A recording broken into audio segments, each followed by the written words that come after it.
KFOR.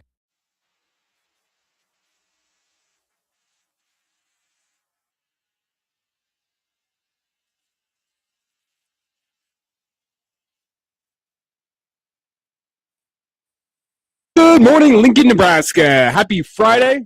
Welcome into the morning hookup. Elijah Herbal, YZ, rolling with you here Friday morning. Bill Hooks has the day off as he's hanging out with some longtime buddies. Taking a little 3-day weekend for himself, much deserved before we get into football season. So Hooksy back with us on Monday. It's me, Elijah, Caleb across the glass, hanging out with you today. Plenty to get into today. We'll have Jeff Moats, the Almanac KFOR Zone, joining us in hour 2. Getting a preview of the high school football season. We are kicking off the high school football season tonight. Week 0 game going down. Moats is going to be on the call for that one. Not here on KFOR, but you can check that out locally, Lincoln Prep Sports. So that is kicking off tonight. Moats is going to preview the high school football season for us. I'm sure we'll also talk a little bit more about Carpetland, their national championship victory down at the American Legion World Series, and look ahead to what this high school, I guess, academic calendar looks like for you in 2026, 2027. So I'm looking forward to Mozi sitting down with us. We'll have more thoughts at a Husker football fall camp.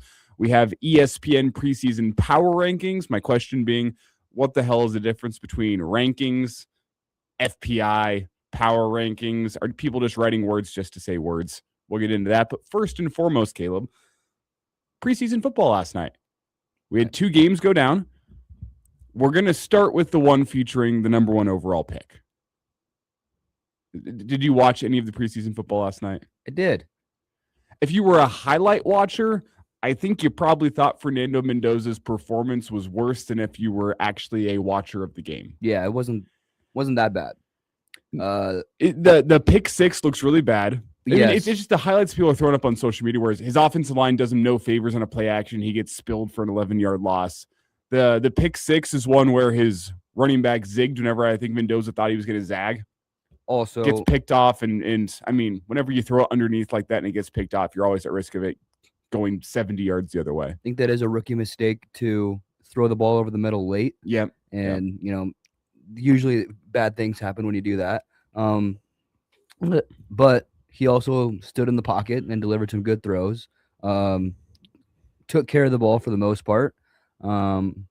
His receivers had a couple drops. It was a preseason performance. You come out of it thinking, okay, he made one bad throw. Yeah. It was the type of preseason performance where you watch it and you weren't so wowed, where you go, man, that guy needs to be the starter day 1 for the Oakland Raiders. Excuse me. Put a quarter in the swear jar for me. The Las Vegas Raiders. Excuse me. I'm so sorry. It'll always be the Oakland Raiders. To the proud people of Vegas who are so proud to have a football team out there. Right. Yeah. Right. Should we just keep on calling them Oakland? Yeah. I feel bad Oakland's not the best place on earth. I don't care what those people in Vegas think. It's always going to be Oakland. Oakland, again, not the best place on earth. It's a proud people out there. It was a mostly proud city. Yeah. They were very into their A's. They were very into their Raiders. Very into the Raiders. Yeah. And both of their favorite teams head off and go to Vegas. It's tough. Luckily, the Bay Area there, they still got the Golden State Warriors. I know it's across the Bay, but regardless. Anyway, you still have Kirk Cousins for the Raiders, which I think is nice for their sake, that they don't have to rush Fernando Mendoza into action.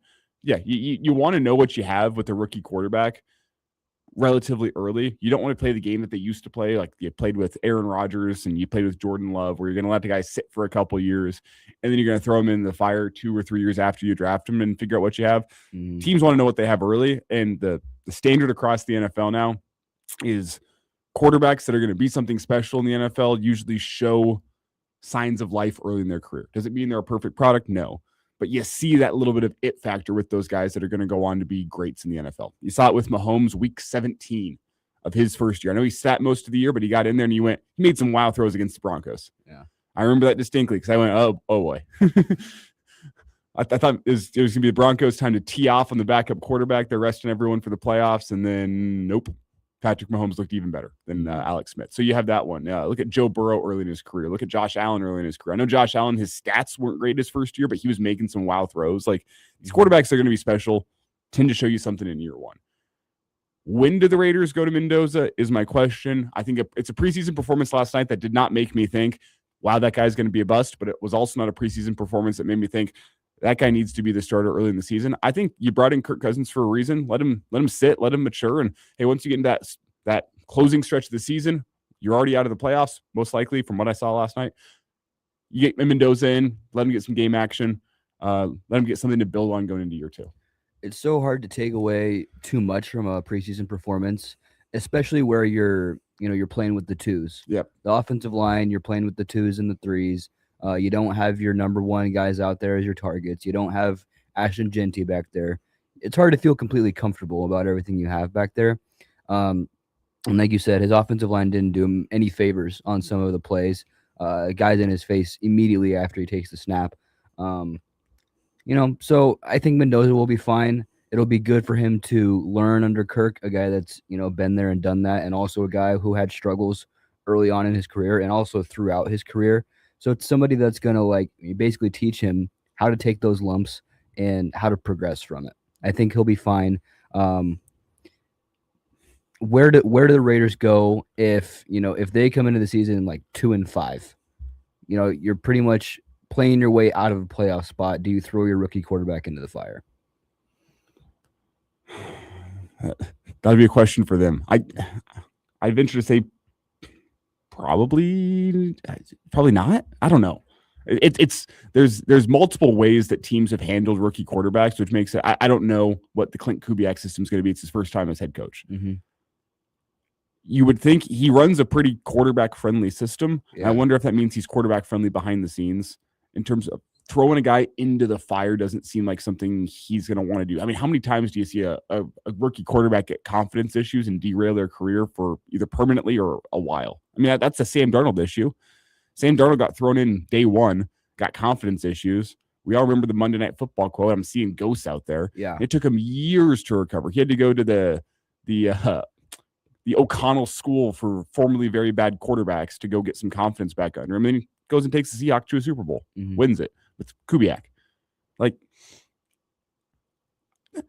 I'd be more concerned in year one. Again, you want to know what you have, but that's why I think it's putting a guy in at the end of the year, especially whenever you're expecting to not be a playoff team, is the system I have, because the confidence hit you're going to take is not as bad as if you go 1-16. Yeah. And you're going to get some experience, some things to build on into the offseason that you can go, okay, I know exactly where I need to be better for next year. I would say unless Kirk gets hurt, let him go. Let Kirk play for most of the season and maybe get Mendoza some reps in the last few weeks. Yeah. And I don't think in that division the Raiders will be a playoff team this year, but if you somehow find yourself in playoff contention, I think it's okay to keep Mendoza out of that system. Because as I said earlier, what kind of confidence hit do you get if you're in potentially playoff position, Mendoza goes out there and then blows your playoff position? Right. That could have some lasting consequences. But again, all in all, a fine performance, I think, from Fernando Mendoza. Are there any other takeaways you really had in that game? What I just don't know what people were expecting. Did you expect him to have a Tom Brady performance and come out there and throw 14 of 15 for 175 yards and 3 touchdowns? Like, no, that's not what the preseason's about. That's not what the Raiders are about with this team. Right. And it's just like, getting up to snuff with how the NFL game moves faster. Everybody's a little bit stronger. Everybody's a little bit faster. That's really all that you are looking for in the preseason. He's not trying to come out there and light up a stat sheet and light up the scoreboard. So, one more thing I will say about this game, Mike Washington, the running back for the Raiders. What a beast. Yeah. If I'm the Raiders, I don't need to see him in any more preseason football. Yeah. He had a couple of explosive runs in his first appearance in preseason, another explosive run yesterday, which was incredibly patient, where he finds himself kind of in the muck and the mire in the middle of the line of scrimmage and then boom, finds a seam and 35 yards later. That's a guy I've seen what you need to see. Obviously, you have Ashton Genty. Mike Washington, that is your RB2. Yeah, what a steal for them. Yeah, I know they have Roman Himby on that roster. They have Agumbawale as well. Don't matter. Those guys are competing for RB3 at this point. Mike Washington Jr., he had one of the most impressive combine performances. If you remember, he stood like 230 pounds and ran a 4.39 or something like that. He had a very impressive combine performance. The stats weren't always there in his college career. Yeah, they got one. They have a 1-2 punch in that running back room. Can their offensive line make room for those guys this season? We shall see, but I've seen what I need to see from Mike Washington. Yeah, I agree with you. There was another preseason game last night. Featuring a former Husker. I don't know if we can call it much of a game. Kind of got away from the Chargers in the second half, but yeah. How about Adrian Martinez? It should be noted, Chargers only scoring 11 offensive points. I'm not sure. Did you watch any of the second half? Adrian got in second half. It was his second half. I will say the talent around Adrian on that field. I had a lot of moments, and I just watched like the third quarter. There were a lot of moments of me going, who? but Adrian kind of gifted the Chargers one. The Chargers, the offensive line for the Niners did not pick up a blitz. Adrian had a free rusher in his face, threw a slant ball, got picked off by a linebacker, returned for a touchdown. One of those ones that I don't necessarily think was his fault. The O-line screwed up the protection pretty bad. The Chargers brought 5, and you had a free rusher in the face. Like, could have been Adrian setting the protection wrong as well. I guess I don't want to speak on things I don't specifically know. Regardless, it was a bust in the protection. He has a rusher that absolutely smokes him, and as he releases the football, linebacker steps in front of the pass, takes it back to the house inside the red zone on third down. So 8 of 17, 57 yards. He did throw a touchdown, but 2 interceptions for Adrian. But I always qualify this by saying, again, there were so many moments of me watching that game. I didn't watch the fourth quarter of going, who was he throwing the football to? Yeah. Just preseason football, everybody takes too much away from it. Like, it's essentially a practice out there. You know, there's really not much you can look at and evaluate a guy and say, you know, he's good or he's not. So, and Adrian's not going to get any playing time this year. No. So. And what I've said before, and what I'll say again is he is on an NFL roster. He's that emergency quarterback that plays in the practice squad. He gets elevated on game day, gets to suit up, but doesn't get to go in the game unless the top 2 quarterbacks both go down. He's a vibes guy. Yeah, that's why he's on rosters. Is he is beloved in quarterback rooms. A guy that behind the scenes apparently does everything right as what you want from that practice squad quarterback. And hey, if you do have a guy in practice squad, he's a mobile quarterback that can kind of replicate what some of the mobile quarterbacks can do, and he's got a good arm, so he can replicate what some of this pocket passing quarterbacks can do from a practice squad quarterback. And quarterback rooms love him, teams love him. I don't think a bad performance here is going to keep him from being that practice squad quarterback, and I think he's happy in that role as well. Mac Jones, good backup for the 49ers.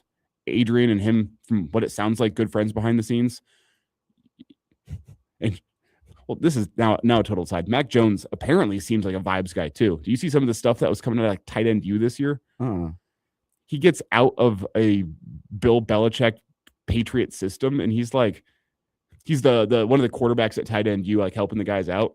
And he is sitting there, he's got his sunglasses on, he's dancing around as he's throwing passes, like just having the best time ever. And it's like, where did this Mac Jones come from? Mm-hmm. He hops on Bussin' with the Boys and like kind of lets his hair down and he cracking jokes. Like, I thought Mac Jones was this like robotic white quarterback. Mm-hmm. He was fun. I was like, okay. So he brings some good vibes. Adrian brings some good vibes. I don't expect that the Niners will look at this performance and go, well, we need a better emergency quarterback to be our practice squad guy. He wasn't playing with anybody, and he's well liked in that locker room, from what I understand. Mac had a little bit of that last year when he came in for Brock Purdy. He had some games where he was slinging it. He had like 300 plus yards. I was like, whoa, what in the world is going on here? But the 49ers also, I think they did find something with Deshaun Stribling.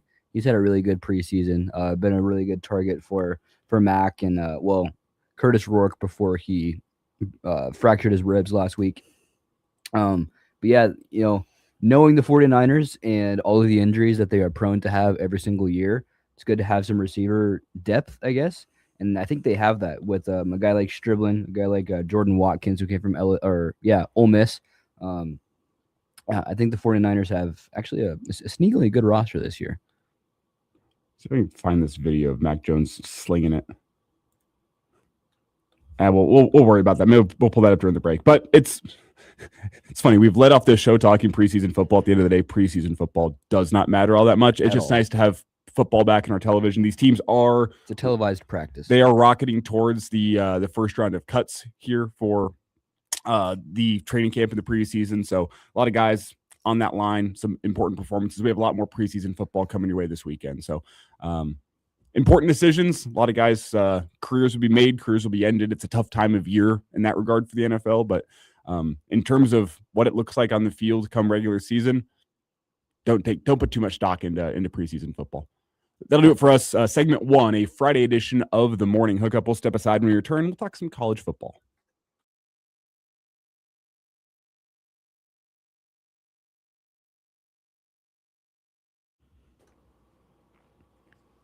God, I sound awful. I don't know what's going on, but I have like no symptoms of being sick or anything, but my damn throat has been scratchy and dry since like Monday. I think I finally have this video. Pull it up for the stream here. It's wild. Go share screen.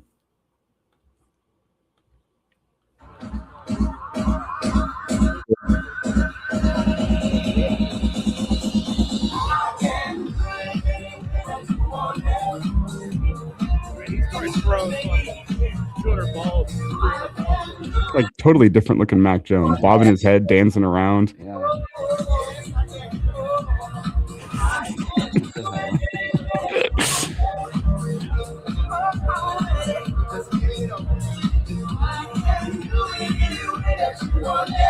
What the hell? I wonder what he thinks. Like I always thought he was just like this robotic Mm-hmm. Alabama quarterback with no personality, but I guess he's got. San Francisco changed him. Mm-hmm.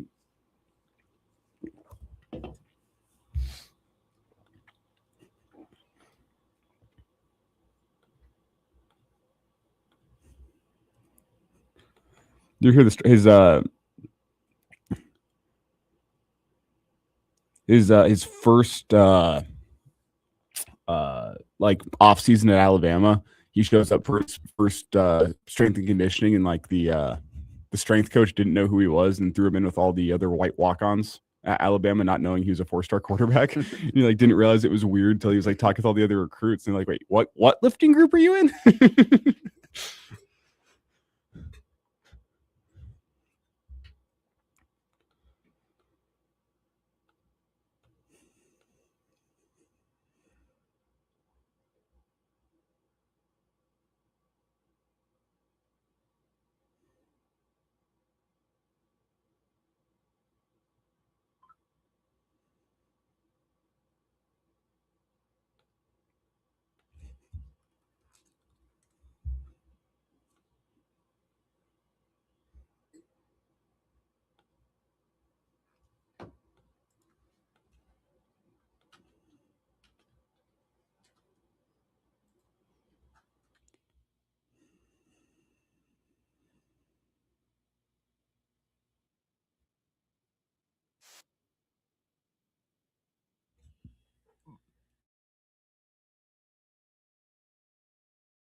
Welcome back into the Morning Hookup. It's Elijah Herbal and YZ taking you through a Friday, some vibes. YZ on the ones and twos here. Getting you all set for the weekend here. Talk some NFL preseason football in our first segment. Should note here, the preseason games coming up this weekend. There are some all right ones. Again, nothing really matters in terms of regular season, as we said. But if you're just looking for some games to be watching, you have tonight the New York Jets at the Pittsburgh Steelers. Gross. So if you want to watch Drew Aller, it's an interesting one for you there. Carolina at Jacksonville. Trying to think of any storylines you'd want to be watching there. Searching. I got nothing. And then the Green Bay Packers at the Denver Broncos, another game. I know a lot of Packers fans around here, a lot of Broncos fans around here, including me. Storylines to watch tonight in that game. Again, really not many. So those are the games coming your way tonight. Games with storylines this weekend. I do want to see, believe it or not, the Buffalo Bills at the Cleveland Browns. That crop of rookies for the Browns is interesting from a fantasy football implications point of view, I want to see KC Conception yet again for the Browns. The reports on him on training camp have been fantastic. Does he continue to shine? Also, how bad could Shedeur be? We'll get more of an idea. That's again tomorrow, Saturday, a noon start on NFL Network. The Giants and the Dolphins, two teams with new head coaches. Always interesting to follow preseason football with the new head coaches. Also, health of Cam Scatterbo from a fantasy football implications point of view. Is he back from that gruesome injury he suffered last year? If there's been doubts, but he's still pulling backflips, so we shall see. Last game, I'll circle Emmett Johnson-wise. Kansas City Chiefs at Tampa Bay. Emmett's still fighting for that RB2 spot. I assume he's going to be getting a good number of carries. That'll be a game on ESPN Unlimited. Again, the Chiefs at the Tampa Bay Buccaneers. So that is kind of the rundown of the games I am intrigued by here in this preseason week 2. What you're going to be seeing this weekend. And any other games that you'd like to add to that? No, not really. I was gonna ask, would you rather watch NFL preseason or Love Island? Oh, NFL preseason. Easy choice. What about Married at First Sight? ESPN. NFL preseason. Oh man, you're missing out on a Married at First Sight. I'm telling you. I'm good on that. It's heating up. You know, it's near the end of the season. They're about to make their decisions on if they're going to stay married to their spouse or not. It's appointment viewing, Elijah. You've been ruined. I do have a question for you here as we talk some college football. How do you define the difference between rankings and power rankings? I don't know. Is rankings feels like, hey, we polled a group of people here, whereas power rankings is just one guy's opinion. Is that the best way to put it? Because ESPN released their power rankings for the college football season 2026. Mark Schlabach on this one for ESPN. I look at it, and I mean, it's 95% the same teams that you see in the AP top 25, except maybe some different orders. He dropped some of the unsexy teams from the back end. I mean, it just sounds like a guy took the top 25. I'm gonna keep these same teams, but I'm just gonna rank them the way I see fit. He puts Ohio State number 1. Interestingly here, Georgia number 2, Notre Dame 3, Oregon 4, and then Texas way down at number 5. Whose power rankings are these? Mark Schlabach here from ESPN. Should be it's on the front page of ESPN.com. Now, that is the same top 5, different order, but same top 5 as the AP top 25. In AP top 25, Ohio State 1, Oregon 2, Georgia 3, Notre Dame 4, Texas number 5. Again, Mark has gone Ohio State 1, Georgia number 2, Notre Dame number 3, Oregon 4, Texas 5. He then puts BYU at number 6. Yeah, no, I'm gonna have to put a boundary up on that one. Miami number 7, Indiana number 8, Texas Tech number 9, LSU number 10. Hey, you gotta have something that gets the clicks. BYU at number 6. Everyone out in Utah gonna be looking at that going, ooh. Number 6 for BYU. That's to me what power rankings are. Is it's just like this, all right, we need something that's going to get us some clicks. I'm going to take the same teams, change up the order just a little bit. And whenever I'm wrong, who cares? Because I'll just say they were power rankings anyway. We'll move on next week. And power rankings can be influenced by bias. And what we saw recently. Are power rankings supposed to be based off of like future potential? Well, no, I don't think so. Right, I don't either. I think it's like your current. Whenever I hear power rankings, it makes more sense to me in like a long MLB season or a long NBA season where I can say a team has been scuffling as of late. We're going to drop them in the power rankings, but we know they're still pretty good.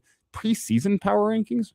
What are you basing this power on? Yeah, exactly. Like what are you going off of? Yeah, this is kind of funny to look at.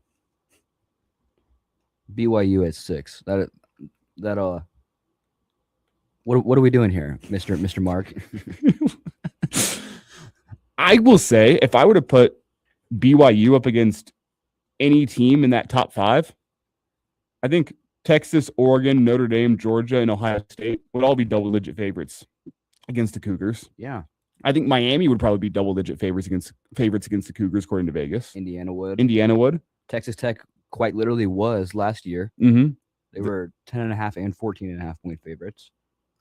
I we talked about it the other day with BYU. I don't know what people see with Bachmeyer and just that whole team in general. Like they play in the Big 12, they can beat up on the teams in the Big 12 and win those games by a close margin, get to the Big 12 championship, and then get their butt beat by Texas Tech. Yeah. Well, would I take BYU over Texas Tech despite the quarterback drama that has plagued Texas Tech this offseason? No. That's the simplest way to put it. No, I would not. Texas Tech has the best roster in the Big 12. The only question is Will Hammond ready to go? I'd like to think, considering the Big 12 opposition they'll be playing, I don't think Will Hammond needs to be the focal point of that offense. Reports out of Lubbock are that he's played well so far during fall camp. But at the end of the day, that is the most talented roster that anyone in the Big 12 will play this year, and Will Hammond doesn't need to be a star. Right. Texas Tech should be your representative out of the Big 12 in the college football playoff. They're absolutely loaded. You're not asking your quarterback to go out there and throw 300 yards for you. You don't need to do that to win games. You need your offensive line to protect him and open up running lanes. Mm-hmm. Will Hammond needs to go out there and be, 15 of 20, 200 yards, a touchdown or two, and 0 interceptions? If that. Yeah, exactly. Depending on who they're playing in the Big 12. Yeah. So, what do you think of LSU at number 10?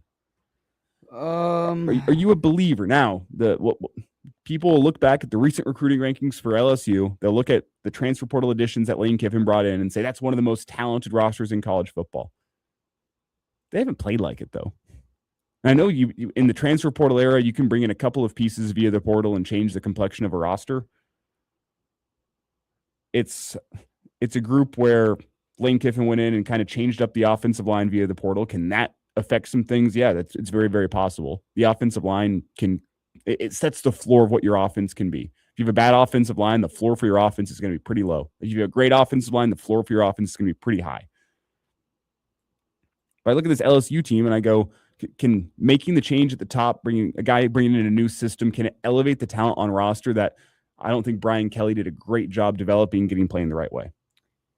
I just think it's so hard to have that much turnover and just have everything gel. Like, we talk about how in the transfer portal, you can bring in all of the talent or you can bring in guys that work well together.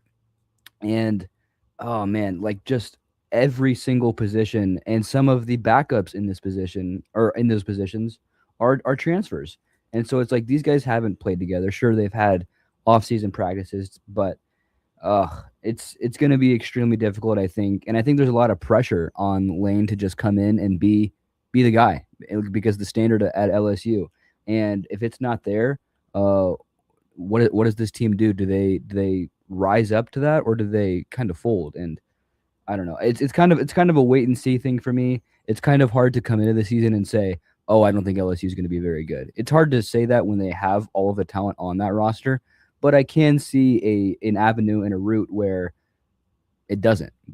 But it's hard to just say. It's hard to come out and say that, because there's far too much talent to think that they're not going to be good. Yeah, but whenever I look at the SEC, I don't think I put them top 4. Georgia, Texas.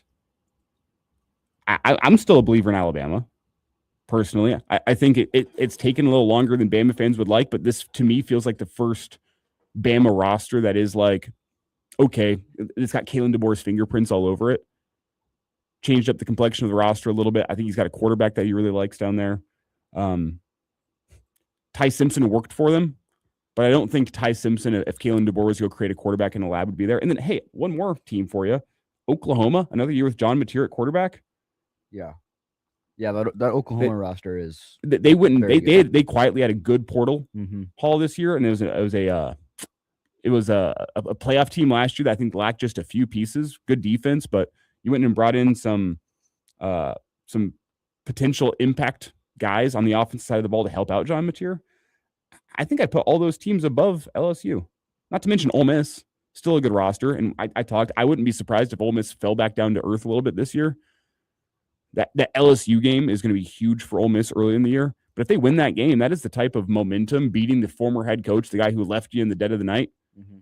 That could be the type of momentum building win that could carry you through a season. I think a lot of LSU season is what you get out of Sam Leavitt in the SEC.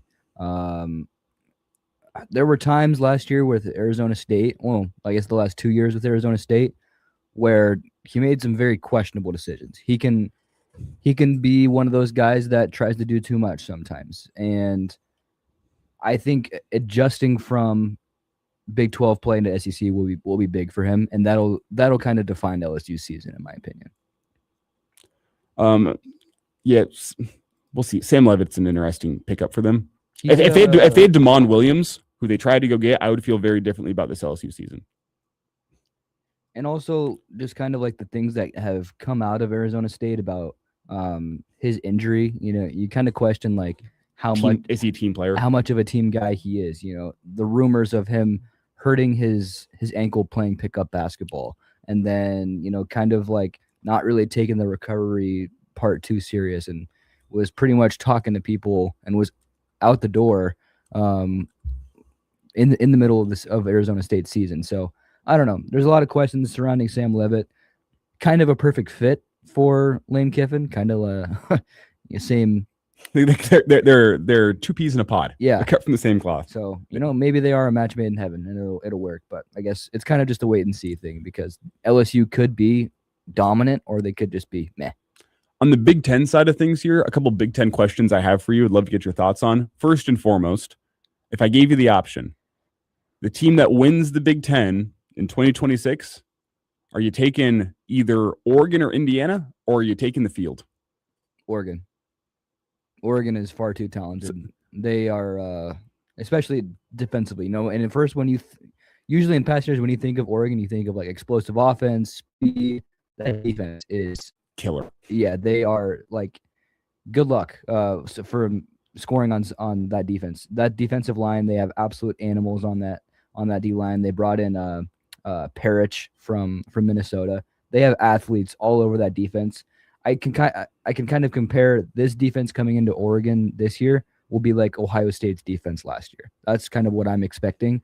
And then you bring back Dante Moore, you bring back DeCorian Moore, you bring back more targets and weapons on your offense.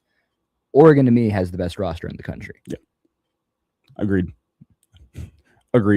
Indiana, I think, though, has the best coaching in the country from a talent evaluation and acquisition point of view to the game plans week to week. Yeah, that's why that's my 1 and 2 in the Big Ten. I think Ohio State might have the most offensive playmakers in the country, but I have questions about their defense, and particularly their defensive line. Offensive line just a little bit too. They lost a lot on that side of the ball. Can they reload, or is that going to be a rebuild? We shall see. With those top three, Indiana, Oregon, Ohio State, do they all make the playoff in your eyes? Yeah. It feels pretty easy to say. Those three teams feel head and shoulders above the rest of the Big Ten. Yeah, I'm not going to try and be like super big brain conspiracy and, you know, just I don't think this team is gonna not make the playoff. There's no reason for me to believe that either one of those teams fall off. The one sticking point I have with Ohio State is their schedule is very, very difficult. Where they're at Texas non-con, but I think a loss at Texas non-con probably doesn't hurt them all that much. That early in the season, week 2, probably doesn't hurt them all that much. But then you start looking at the end of the season. At Indiana, tough game. Bye week at USC. Back home against Oregon. Those 3 games in 4 weeks. If you lose to Texas, you lose to Oregon, and you lose to Indiana, how much pressure is on Ohio State in that close of the season? See, that would be brutal to go 9-3, and those are your 3 losses. That's a 9-3. If it's those 3 losses, that's a 9-3 team that still makes the playoff, I think. Yeah. Because those are 3 playoff teams. Yeah. Likely. But then it puts some pressure on Ohio State whenever they go play Michigan at the end of the year. That could be a huge game for Ohio State. If they're sitting there at 8-3, welcoming Michigan to the horseshoe in a game where, in that game specifically, sometimes you have to throw what you know about the teams out because the emotions run so high for that football game. if it's 8-3 Ohio State and then they lose to Michigan, that could knock Ohio State out of the playoff. I don't think an 8-4 Ohio State team makes the playoff, even if 3 of their 4 losses come to playoff teams. That's tough. That's the one thing I'll say about this Ohio State team. I don't think they lose to Oregon, Indiana, and Texas. I think they're too good offensively to allow that to happen, but I also don't think they sweep the table with those 3 teams. No. They'll find a way to win some of them. Yeah. I think so, but I could totally see a situation where Ohio State has no bad losses this year and they still don't make the playoff. It'd be interesting to follow. In terms of a 4th team in the playoff, and we'll wrap the conversation here from the Big Ten, I think the Big Ten, based on recent history, should be getting 4 teams in. Last year, those teams that were in 4 through 8 kind of cannibalized themselves. Never knew who was going to win. But if you were picking a 4th team out of the Big Ten right now, making the playoff, who are you picking? The candidates being likely USC, Washington, Michigan, Penn State, maybe Iowa, but probably not. I know Iowa's that team that's in the top 25, but I have my doubts about Iowa. They lost a lot along the lines of scrimmage. And I don't think it's a coincidence because of that you're seeing highlights from quarterbacks and wide receivers from Iowa fall camp. I think their offense is going to look a little different this year, which to me, Iowa fans might be excited, but are they getting away from the Iowa identity? We shall see. They lost a lot along that offensive line. One of the best offensive linemen in the conference, though, with Piper on the inside. Kid from Nebraska, recruited to be a D lineman, moved to the offense side. One of the best offensive linemen in the conference, but they lost a lot from that Joe Moore award-winning offensive line. Yes, they did. Speaking of offensive lines, I don't know if we're talking enough about USC. I have been a Jade Maeva truther for the last couple years. I think he's extremely talented quarterback and kind of the perfect fit in a Lincoln Riley offense. And then they bring back every single offensive lineman from last year. Yep. And then they bring back King Miller and Wayman Jordan. The Trojans offense is going to be extremely explosive. I think they're going to put up at least 30, 35 points a game. They have had problems on defense in the last couple years. Okay, you go out and hire former TCU coach Gary Patterson, trying to shore up your defense, trying to improve and at least, weather the storm so your offense doesn't have to do so much and be so explosive.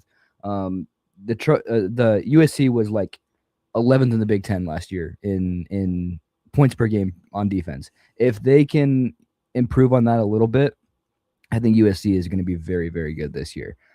They have so much returning talent. Lincoln Riley and Jade Maeva have a good connection on what they want to do offensively, and they're trying to shore up their defense. It feels like a USC team that along the lines of scrimmage is finally, and it took Lincoln Riley a couple years, but I think they're finally up to snuff in the Big Ten along their lines of scrimmage. Yeah. Combine that with the talent that they have, Jaden Maeva. Do you see more of the good Jaden Maeva than the bad? At this point in his career, you'd hope so. I mean, USC is always going to have problems in a good way at the skill position spot, at least a good way for USC. And then we all got to see King Miller last year. Yeah. Not to mention Wayman Jordan also back. And I was going to say Michigan. I do think that Whittingham will be a good fit in that Michigan culture, but I just got to see it in the first year. There's high expectations, and we'll see if he lives up to those expectations. You got to give me 1 year of evaluating Whittingham and that Michigan team before I kind of say that they're going to be the 4th team in the playoff for the Big Ten. If I were to rank the teams that are outside that top 3, I would go USC in a tier of their own. And then below that, I would probably go probably got to go Washington, and then maybe Penn State because of the schedule. I don't think that second tier in the Big Ten is as strong as it was last year. Big Ten, very, very top-heavy conference this year. It has been for the last few years, but especially this year, because that mid-tier, I don't think there's a lot separating teams 5 through 11. Mm-hmm. Maybe 5 through 10. But we'll find out. There's a reason you play the games on Saturdays. A good conversation there. We'll step aside. We need to talk some fantasy football. I know we briefly talked about that with NFL preseason, some of the guys that we were watching in preseason this weekend. I want to ask the question, who are guys that at this point in time you are targeting in your draft? Who are guys that you're fading in your draft? We'll get into that briefly after the break here on the Morning Hookup.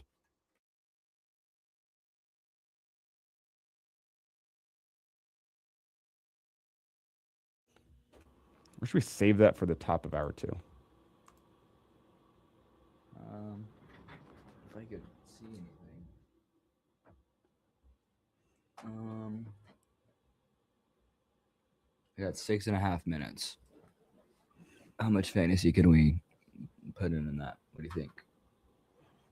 Or do we the other thing would be, do we find something to talk about briefly for 3 minutes and then get some this day in sports history? Yeah, that's probably the way to go. Let's do that. Let's find something cool. And then we'll lead off hour 2 with football.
Oh, you want to talk about the Brent Venables extension? Does that feel like jumping the shark to you? Does it feel like jumping what? Jumping the shark? Are they? I know he made the playoff last year. They get ahead of themselves with the extension. These damn headphones. You have to invest in your own pair. I know. I keep saying that.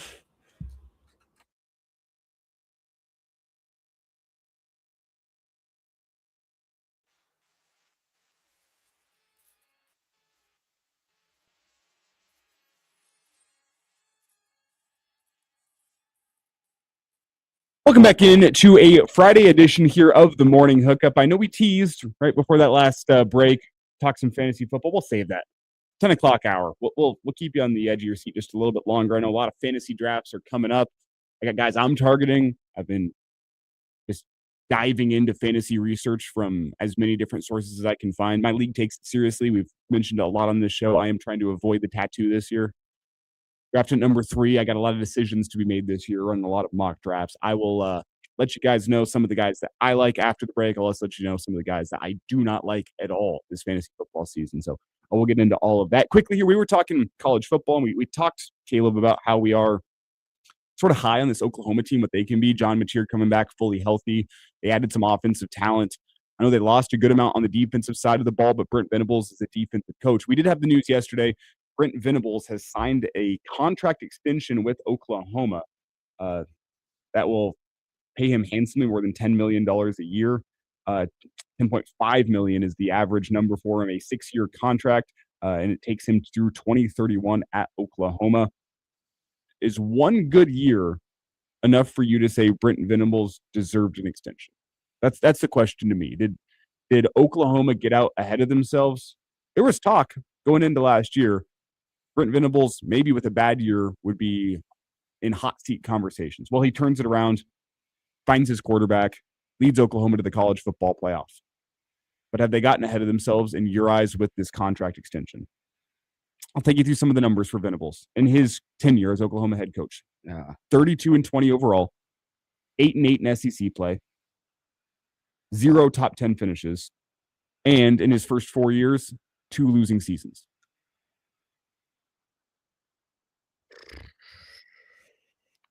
I mean, I guess when they feel like they got their guy, they got their guy, and they're gonna go out and extend a contract to him. Me personally, I think you would have to see more. They did make the playoff last year. Maybe they think that in the today's day and age of college football and the portal, they think that they have a guy that can navigate that well, because I think like we said, they went out and had a good portal season. They had a good portal season last year, and that's kind of what got them into the playoff. Maybe they think they have a guy that is able to do that well. And one of the things that I wonder about with Oklahoma is, are they wondering whether they could get this deal done now and get him at a better rate than if he were to make the playoff again this upcoming season? Because I think they have a playoff good roster. Yeah. Are they looking at this and saying, hey, we think this team this year is going to be pretty good, and if we don't sign him now, that $10.5 million average contract will be a $14 million a year average contract next year? Yeah, absolutely. That's my question.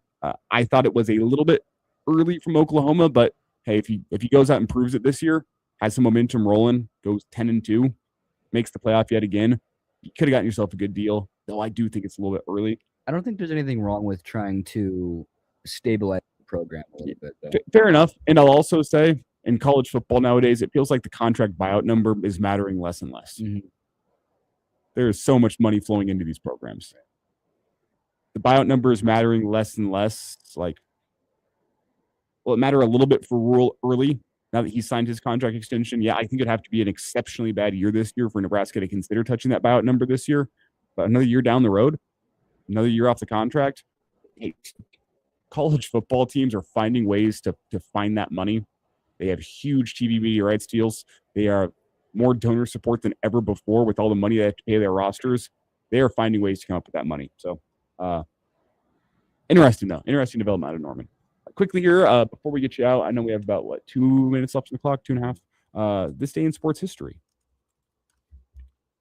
August 21st, looking back here, we can go back to about 1920. No, let's not do that one. That's a boring one. 1931. Yankees slugger on this day, August 21st, Babe Ruth becomes the first MLB player to hit 600 career home runs. The New York Yankees defeat the St. Louis Browns 11-7. In 1949, the Philadelphia fans caused the A's to forfeit the game when they riot over a trapped line drive by Richie Ashburn. Fascinating. 2004, Michael Phelps wins his 6th gold medal of the Athens Olympics.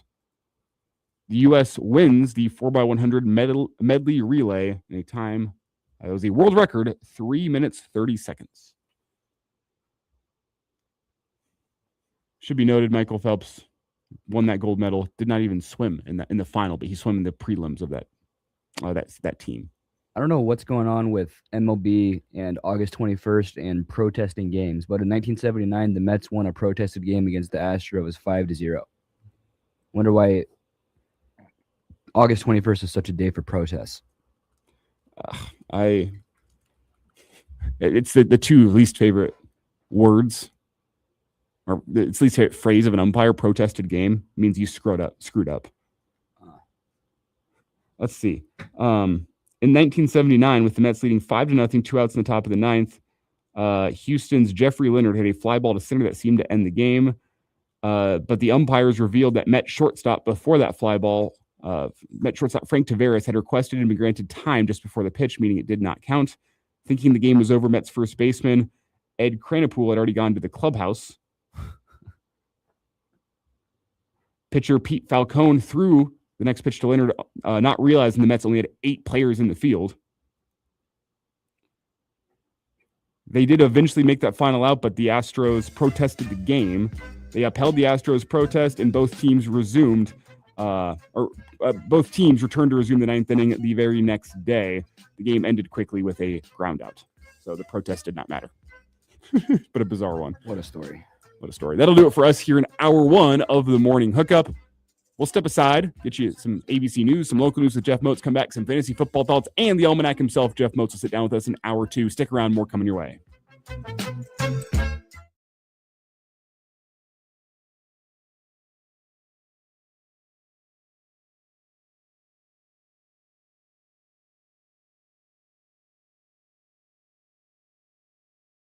There's no better wireless company out there. Well, a few months ago, a massive survey was conducted. 123,000 people were asked to rate their wireless carrier in 4 categories: coverage, support, data, and overall value. Well, the results are in.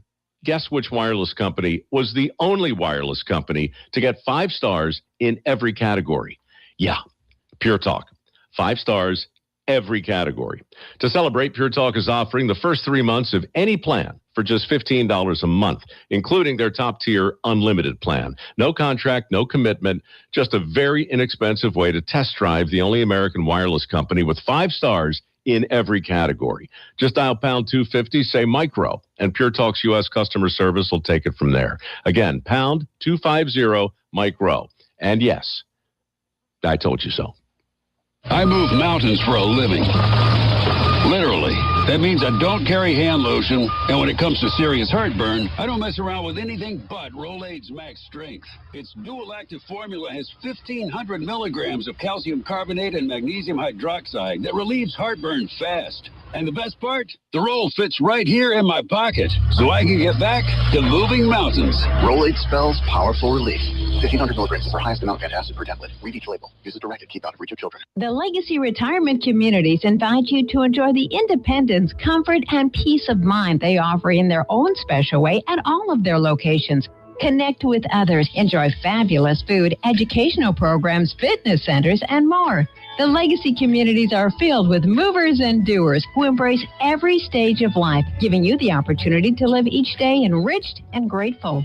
For a tour, call 402-436-3000 or visit legacyretirement.com. Purple Wave Auction presents the Nebco package selling August 27th. For more than 100 years and 4 generations of family ownership, Nebco has built a trusted legacy. Now, 25-plus companies across construction, real estate, and recreation. With ready-mix trucks, dump trucks, a variety of trailers, pickups, and generators. There's something for everyone. Always online, always no reserve. Assets are online now. Visit purplewave.com, register for free, and start bidding today. Nobody builds a business without hearing a few reasons it won't work. Too risky, too crowded, too ambitious. But the people who move things forward usually hear those words first. Because growing a business takes more than optimism. It takes nerve, and eventually, a partner built for what's next. That's Next Rodeo. Big thinking, proven creative. For businesses still moving forward. Next Rodeo. The difference between the business you have and the business you want. Meet us at thenextrodeo.com. If you live in Nebraska and feel like your cost of living is going up, you're not imagining it, and you're not alone. Gas prices have gone up 60% this year alone. Groceries just had the biggest price hike in years, while healthcare is up 20%. These price hikes come to you directly from Congress. The war in Iran is driving up gas prices. Tariffs have made everyday goods more expensive, while cuts from the big beautiful bill have closed rural hospitals and driven up medical costs. Learn more at nebraskagroundswell.org/costs. Hi, it's Olivia Munn with my shelter pets, Frankie and Chance. Say hi, guys. When I adopted them, I discovered that they both have incredible personalities. Chance's sole purpose in life is to love and to be loved. Frankie is a little bit of a scoundrel and always entertaining. They're a little bit of a lot of things, but they're all pure love. Adopt Pure Love at theshelterpetproject.org. Brought to you by the Ad Council, the Humane Society of the United States, and Maddie's Fund. Lincoln's local news, talk, sports, and weather station. FM 101.5, 1240 AM, KFOR, and KFRX HD3, Lincoln. From ABC News, I'm Sherry Preston. The rounds and rounds of thunderstorms that have been pounding the middle part of the country have moved to the east. Overnight, another storm spawning tornadoes. This one, a rare one in Long Island. We're very, very fortunate. Again, that nobody was injured, that there were no casualties. This was a major weather event. Nassau County Executive Bruce Blakeman, the Atlantic seaboard bracing for even more bad weather this weekend. Tomorrow, we are back in with another flood threat in the mid-Atlantic. So on your Saturday, if you have plans or driving, make sure that you are weather aware for these scattered showers and thunderstorms. It's going to be off and on throughout the day. It's not just one round. It's an all-day situation from morning into the night, from Philadelphia, Baltimore, D.C., down to Richmond, and even Norfolk as well. Everyone should be watching out for those heavy thunderstorms that could have 1 to 2 inch rainfall rates and 1 to 4 inches of rainfall accumulation. So more flash flooding possible there. ABC meteorologist Ken Jawicki. Milwaukee and Chicago are also in for more rough weather this evening. The latest fresh produce to keep an eye out on: alfalfa sprouts potentially contaminated with salmonella in Wisconsin and Minnesota. Both states reporting at least 41 illnesses so far. It remains unclear if other states may also be affected. The sprouts come from Everything Sprouts, a Minnesota grower. The FDA had previously warned the company last year after finding insanitary conditions at their facility. Health officials saying the product should not be eaten and thrown away. Yuri Benajad, ABC News, New York. Prince Harry, Elton John, and others have now been ordered to pay the publisher of the Daily Mail in England an initial $13 million following their failed invasion of privacy case. The claimants lost a case in London last month during which they said their phones had been hacked, claims that could not be proven. We've just learned that top-ranked men's tennis player Jannik Sinner is withdrawn from the upcoming U.S. Open because of a knee injury, and FIFA has handed down bans to 3 Argentinian players for striking Spain opponents after the World Cup final. You're listening to ABC News. I'm not one to say I told you so, but I switched to Pure Talk over a year ago, and ever since, I've been telling people there's no better wireless company out there. Well, a few months ago, a massive survey was conducted. 123,000 people were asked to rate their wireless carrier in 4 categories: coverage, support, data, and overall value. Well, the results are in. Guess which wireless company was the only wireless company to get 5 stars in every category? Yeah, Pure Talk. 5 stars, every category. To celebrate, Pure Talk is offering the first 3 months of any plan for just $15 a month, including their top-tier unlimited plan. No contract, no commitment, just a very inexpensive way to test drive the only American wireless company with 5 stars in every category. Just dial pound 250, say micro, and Pure Talk's U.S. customer service will take it from there. Again, pound 250 micro. And yes, I told you so. A collision critically injures a bicyclist. Good morning, I'm Jeff Moats. We're at 72 degrees at KFOR. A crash between a car and a bicycle in the near-south area of Lincoln late Wednesday evening remains under investigation. According to an accident report from Lincoln Police and sent to KFOR News, the crash happened between a westbound car and a southbound bicycle at 20th and A Street, which is marked with stop signs and a crosswalk signal. The investigation shows the car was westbound on A Street approaching 20th with a green light that signal when the bike pulled out in front of the 26-year-old driver and she was unable to avoid a collision and hit the bike.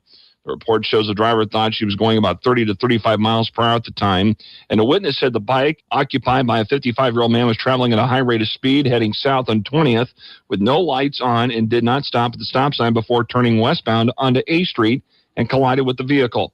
LPD confirms the man headed on the bike was in critical condition in a Lincoln hospital because of serious brain bleed and did undergo surgery.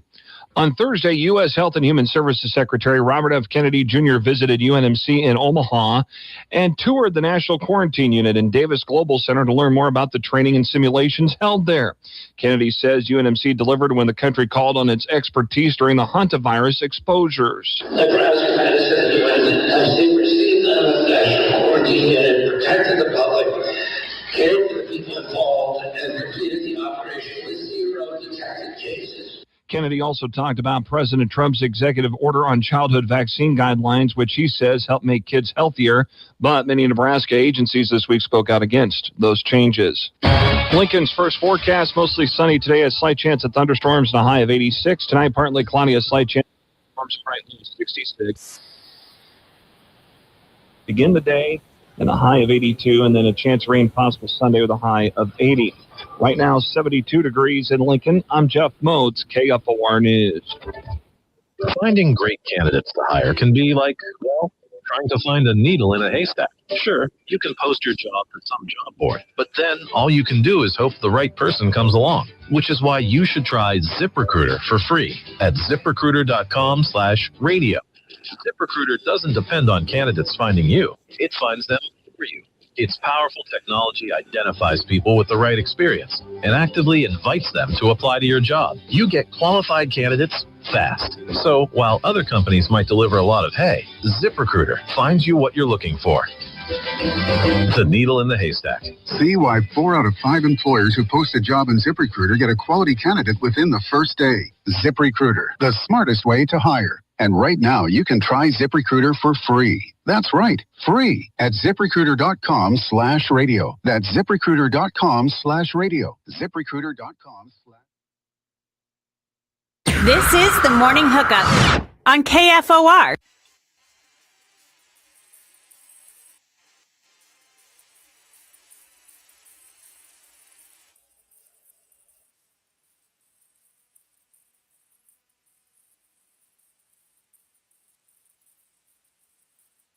Welcome back into hour 2 of the Morning Hookup. It is Elijah Herbal and YZ sitting across the glass from me, taking you through this Friday edition of the Morning Hookup. A lot of thoughts on football back in hour 1. We'll have more thoughts on football coming your way in hour 2. Jeff Moats will join the show here in our second segment of the hour. We'll talk high school football as the season kicks off tonight with some Week 0 games.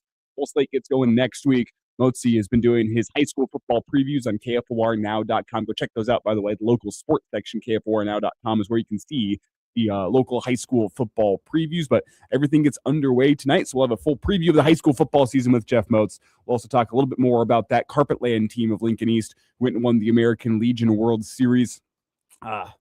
First team since, 1939 to win the American Legion World Series from the state of Nebraska. So that is a big, big accomplishment for Coach Lonick. We heard from Coach Lonick yesterday on the Morning Hookup. Always good to sit down with him and get a chat about his baseball team because, they're just going to keep on reloading that Lincoln East and Carpetland squad. So I will have Jeff Moats joining the show in hour 2. But I said more football to bring you. Let's talk some fantasy football. I've been gearing up heavy for my draft. All the research I can find. Yesterday, I was sitting at the gym, and in between sets, you better believe I was doing fantasy football research. I am 16 days, 8 hours, and 52 minutes away from the draft in my main league. We've talked about that. I am not usually a 2-league man in fantasy football. This year, for the first time in, I think, 4 years, I am doing a second league. I'm doing a guillotine or a chopped league where everyone plays against no opponent every single week. All you're doing is playing against the essentially yourself, trying to score the highest amount possible. Whoever scores the lowest amount in that league in any given week is chopped from the league, and their entire roster goes on to waivers. Mm-hmm. So that's going to be an interesting one, different strategy, different style. I've never played in a league like that, so I'm looking forward to that. But in my main league, it's a classic 0-keeper league, snake draft order randomized. Everything is up for grabs every single year. One bad year doesn't keep you down for years to come like it is in a dynasty league. So I really dive into that draft preparation, and I have thoughts. Who I'm targeting, who I'm avoiding. I'm not going to give you all my plays just in case anyone in my fantasy football league does happen to be listening this morning. I can't give them everything that I'm thinking, but I have some guys that I'm targeting and I'm fading. I think we're just going to go through, if you don't mind, Caleb. I'm not sure how much of a deep dive you've done into fantasy football this year. Oh, I got 2 drafts as well. I'm ready. What I'm thinking is we can go through each position in fantasy football: quarterback, running back, wide receiver, tight end. Does your defense or does your fantasy league do defense and kickers? Yeah. Okay, I'm not sure we need to do defense and kickers, but regardless, we can maybe touch on some of the guys that we're targeting there outside of the obvious. But I just want to start off by going through each position: a guy you're targeting, a guy you're fading, and we'll start off with the quarterback position. This might be an unpopular play. It depends on your draft strategy. But I got to bring you a hot take to start. A guy that I am targeting in fantasy football this year at the quarterback position, if you don't want to invest in one of those top quarterbacks, you want to find a little bit of value. How about Malik Willis? Now, people are going to look at the Dolphins and say they're going to be terrible. And I hear you. You're not wrong. The Dolphins team this year is not good. They're one of those teams that is competing to get one of the top quarterbacks next year and have Malik Willis probably tutor them. But the value in Malik Willis is the legs. He is going to have, I think, a higher fantasy football floor than people think. And this is a play that you're making if there's already 10, 12 quarterbacks off the board. you've been invested in other positions. Well, if that is the case, I like Malik Willis because, hey, let's say it is a game where Malik Willis goes 20 for 34. They're playing from behind in the second half. 20 for 34, 200 yards, 1 touchdown through the air. But then he adds 50 yards on the ground and a touchdown on the ground. You're nearing 20 points there as a fantasy performance on a day that does not feel that great. Hey, Dolphins just lost 31-14. But Malik Willis just put up, I think that's 17, 18 fantasy points for you? Yeah. That is a worthwhile performance despite a day that is not great from the Dolphins. Is he going to have days where he goes and puts up 40 points? No, but there's not many quarterbacks outside the top 10 that are going to be doing that for you. I like Malik Willis. I think it's a value play. I can see it because that's one thing with bad teams is it's kind of simple math. Team is behind. They have to throw the ball more.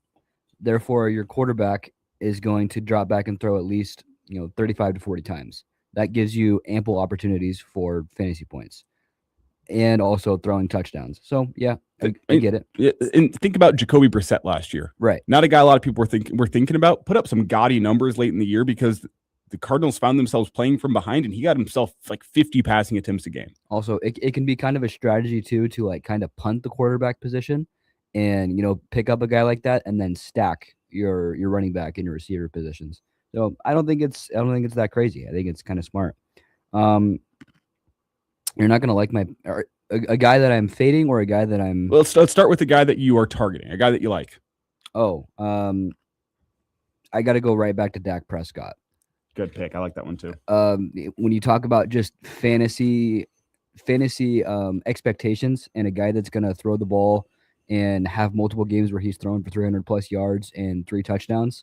The connection that he had with CeeDee Lamb and George Pickens, and I'll give you a spoiler right now. I'm looking at both of those two as well. You're probably not going to be able to get CeeDee Lamb early in the draft, but Pickens is going to be available. A guy, a connection with Dak and Pickens and CeeDee Lamb. That's an offense that I want to target this year. They put up some gaudy numbers last year, and I don't see any reason for them to slow down.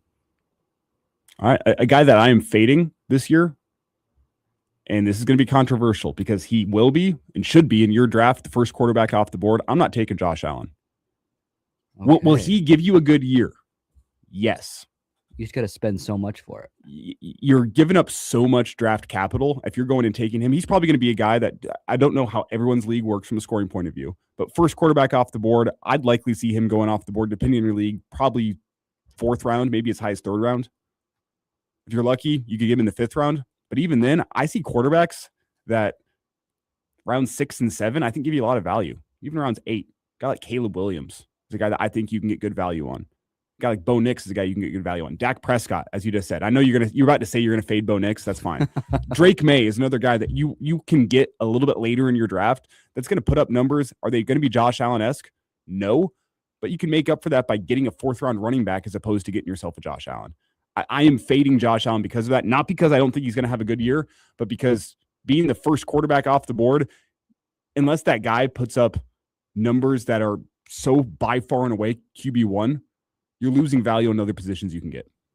So I'm not taking Josh Allen this year's draft. My fantasy mates, if you're out there listening, you can take that to the bank. I'm not taking Josh Allen. Somebody else can make that mistake. I'm sure Josh Allen will be great for you. You can find a lot of quarterbacks in that 2 through 8 range of quarterbacks off the board that'll be close enough to Josh Allen that you'll get value with the other people you can pick up in like rounds 3 and 4. I'm not taking Bo Nix. Fair enough. I can tell you that. Just a guy coming off of the injury that he had. We'll see how healthy he is coming into the season. I think ankle injuries are a huge thing for a quarterback. You talk about planting and throwing the ball. And then already the Broncos offense just isn't like a fantasy output type of offense. He's not going out there and gonna give you some crazy numbers like some of the guys that you can get. I just think from a fantasy perspective, he's not the type of quarterback that you're looking for. I have been a Bo Nix hater in the past, and I've come to realize that he is a lot better than what I thought he was. But from a fantasy standpoint, he's just not a quarterback I'm looking to get. Fair enough. I don't necessarily disagree with you. It depends where he's going off the board. If you're taking Bo Nix and there's a guy like Caleb Williams or Trevor Lawrence is still on the board, I disagree with you. Yeah. If you're getting value on him in, say, round 8 and there's already 10 quarterbacks off the board. I love the Bo Nix pick. It's not a guy that, despite what he did last year, I think is worthy of top 6, top 8 consideration at the quarterback position. It all depends for me on Bo Nix on where you get him. All right, running back. A running back that you are high on, you are targeting, that you think maybe isn't getting the love. It depends where you're at in your draft. Big one for mine. But if you're in the back end of the first round, I love James Cook compared to some of the other guys you can get in that back end of the first round. I had him last year. Amazing running back to have on your fantasy team. Great fantasy back. He is dangerous out of the backfield as a receiving threat. He's really the only option in that Bills running back room, so he's going to be a bell cow for you. And compared to some other guys at the back end of that first round, like I think Saquon Barkley is probably going to end up in more of a split in carries this year in terms of, I mean, we all saw what he did 2 years ago. He regressed last year. Because of that, the Philadelphia Eagles went and got themselves Tank Bigsby, who at the end of last year really showed out pretty well. I think there's going to be a decent split there with Tank Bigsby and Saquon Barkley. I'll say the same thing about Derrick Henry. Yeah, Derrick Henry is always a fantasy weapon, and I feel like we're like 3 straight years now of expecting regression from Derrick Henry. It doesn't happen. But last year, he had the biggest split of carries that we've seen so far in his career. I'd rather get a guy that's going to be the bell cow for the offense for the whole season. To me, that's James Cook. I'm not going to be able to get him because I'm picking third, and he's still not going to be available by the time I pick. So I can't like say I'm personally targeting him, but as an unbiased observer here for your fantasy football team, target James Cook. Pretty big on Marion Hampton for the Chargers this year. Yep. Just looking at Mike McDaniel coming over and kind of the offenses that he has run in the NFL so far. Kind of look at a guy like Devon Achane for the Dolphins and kind of compare the two. The kind of production that Achane had and what Marion Hampton could be. Going to get a lot of. They're gonna line up and run the ball. Okay, they have a really good offensive line. They have Harbaugh as their coach. They're going to want to give him Marion Hampton carries. And they're also going to use him out of the backfield. So you're going to get those receiver points. I really like the output that Marion Hampton could have this year. On the other side, the guy I'm avoiding, Ashton Genty. Yeah. He's going high off the board. We talked about Washington, the running back who's been showing out in training camp and in preseason games for the Raiders. I think he's going to take some of the carries this year from Ashton Genty. Not to mention the fact I still don't love the Raiders' offensive line. I don't either. And there's likely going to be a scenario where the Raiders are playing from behind in a lot of games this year. Ashton Genty is going off the board in the first round. I don't love him. It's too high. Too high. Hey, if you can find Ashton Genty mid-second round in your draft, depending on, I'm speaking from the point of view of a 12-man league. If you're in an 8-man league, we're talking back end of the second round. Sure, I like Ashton Genty. There's a lot of wide receivers I like at that back end of the first round more than a guy like Ashton Genty. Or speaking of James Cook, I like James Cook. I like some of those back into the first round wide receivers. Don't love Ashton Genty. I think he's going to be in a bit more of a split backfield this year with Washington. And I don't love their offensive line, not to mention the fact that I don't think they're a very good football team. Will he still get his? Sure. Will he be a top 5 running back in fantasy this year? Like you'd like to see from a guy that you're taking at the back end of the first round? I don't think so, no. So therefore, I am fading Ashton Genty in fantasy this year. Not to say I don't think he's talented, but fading him. Are you fading either of the Patriots running backs? No, okay. But I see why you would. But I am fading a running back on a team that is a big Super Bowl favorite, Kyren Williams. And this is kind of a flyer for me. Again, it's all about where you're at in the draft position and if he's available. But Corum got a lot of touches last year. They really like Blake Corum out in LA. And I never want to have a running back in my room where there is a shared running back field and they have to he's going to get his touches taken away, especially near the goal line, just to get those garbage time touchdowns or like the 1 yard easy touchdowns. In past years, that was what Kyren Williams was all about. They would get down to the 1 yard line and boom, hand it off to him. Now you have Devontae Adams who's stealing touchdowns. You have Blake Corum who's stealing his carries and his touchdowns. I think Kyren Williams still could have some value, but I wouldn't take him early. So I'm going to fade him. And if he's around, maybe in the rounds like 5 or 6, I would take him down there. But I don't think he will be. Yeah, his name appeal is probably more than his value. Because I'm with you, Blake Corum's going to steal some of his carries from him this year. 100% with you there. To the wide receivers we go. I have one easy answer here that I think could be a league winner. I think you look around some of the, if you are in an informed league, I think a lot of your league mates will be waking up to this. But if you're in one of those leagues that you have some suspect players in your league, Parker Washington, by far and away the best wide receiver down in Jacksonville. Trevor Lawrence is a good enough quarterback to feed him the football. You're not going to have to deal with the potential share of snaps because Travis Hunter is going to be a primarily defensive player this year. Parker Washington, I think, will be a wide receiver 1 down there and will be great value. Just depends on where you get him. That is a 3rd round guy to me. If you can get him there, I love Parker Washington. One more name for you, by the way, not to steal any thunder from you. Again, depends where you get him, but there's not a lot of love for him. Dontavian Wicks makes the move from Green Bay to the Eagles this year. How good is Mekhi Lemon? We'll find out, but I think that could be a good value play for you late in the draft because there's not that many wide receivers to go around in Philly. I'm really struggling with wide receiver. Not going to lie to you. I think there's just a lot of value all over the board. One guy that I'm like really targeting, like I mentioned earlier, one thing I like to do in my fantasy a lot is I did this last year with like Joe Burrow and Jamar Chase. Having a quarterback and a receiver that are on the same team that, one quarterback targets this guy a lot, kind of stacking those points on top of each other. If I can do something where I get Dak and George Pickens or Dak and CD, that's something that I'm going to look to do. I just think that was one of the most explosive offenses in the NFL, and that's something I want to target. Wide receiver, a guy you're fading. I'll start off here. I'll dive into the deep end of the pool.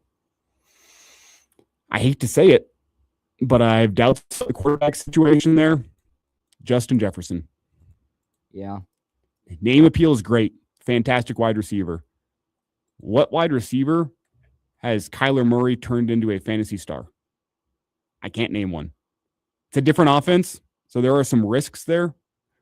Like Justin Jefferson, he's still talented, could have a great year. Don't get me wrong. I'm not willing to take that risk on Kyler Murray. So Justin Jefferson, I'm fading you. I think there's other wide receivers that you can get later in the draft that could end up being just as good as Justin Jefferson. I agree with you. Kind of the same thing with the quarterback situation. Devontae Smith from the Eagles. I get that AJ Brown is gone, and you would think that is going to increase your workload. The Eagles are still an offense that is going to try and run the ball, and I don't really see Devontae Smith as like a number 1 kind of threat in the NFL. He's not a big physical receiver, big touchdown, long playability. But when it comes to overall fantasy production and getting like six or 7 targets a game, and then you have Jalen Hurts thrown to him, I'm not a big Jalen Hurts believer. So plus that Eagles offense last year was just always disconnected with Petula calling plays. So I'm fading Devontae Smith. Tight end, do you have a guy you're I've been struggling personally with the tight end position. I'll give you a guy I'm fading, George Kittle. Yeah. Oft injured at this point in his career. You bring in Mike Evans into that offense. I think he's going to steal some of the targets for George Kittle. You don't know when Kittle's even going to be back from injury. I'm not touching George Kittle with a 10-foot pole. Colston Loveland, I guess, could be a guy I'm targeting. Yeah, huge. But everyone's targeting him, so there's no value in that for me. He was big at the end of last year. Can he keep that going? Remains a bit of a question. But in terms of a guy that could break out, it's probably Colston Loveland being a star. Tight end is always something I try not to overpay for in the draft. You can always find like later on in the season, guys become free agents and they kind of cement themselves into more of a role in the offense. Usually pick up a guy somewhere in the middle of the season. If you're looking to draft a guy and you really think like you really have to overpay for Brock Bowers if you want him. You really have to overpay for Trey McBride. Yep. And they're probably going to get you a good fantasy output every single week. But would you rather use one of those top picks on Brock Bowers and Trey McBride or a more of a skill guy? And to me, you want to go more running back or wide receiver oriented. I guess a name maybe that you could get some value on, Hunter Henry, a guy I'm sure you're very familiar with. Yeah. Is he going to bring you the week-to-week production? No. But is there going to be some weeks where he wins you your league because he goes off for 2 touchdowns? 100%. So that could be a guy I'm targeting. We'll avoid defense and kickers, but I do want to answer one question here before we get to Jeff Motes, who is patiently waiting for us here in the studios of KFOR. Thank you, Motesy. Corn Raider asks, first rookie running back worthy of being taken in which round? Personally, I like Jeremiah Love. I don't think I'd take Jeremiah Love. I think from a value point of view, that the answer is Jadarian Price from Seattle. Yeah. There is a hole there at running back that was left by Kenneth Walker. Where could you get him? I mean, if you can get Jadarian Price in your third round, I think there's great value there. You're going to get a guy who's probably going to end the year as a top 15 running back in my eyes. Is apparently able to catch the ball out of the backfield pretty well. Jadarian Price is probably the first running back that's a rookie that I'd be targeting. I have too many questions with the Cardinals offense as a whole, as talented as Jeremiah Love is. I have worries about him having a Ginty type season this year. Yeah, I don't disagree with you at all. So that'll do it for us in fantasy football talk. If you have any questions for us, always hop in the Morning Hookup live stream on YouTube. To search up the Morning Hookup, hop in there, bring the fantasy football questions. If you have them, I'm sure we'll have some more fantasy football talk here as everyone approaches closer and closer to their fantasy football drafts. But with that, we will step aside. And when we return, we'll sit down with the Almanac, KF4's own Jeff Moats, talking some high school football.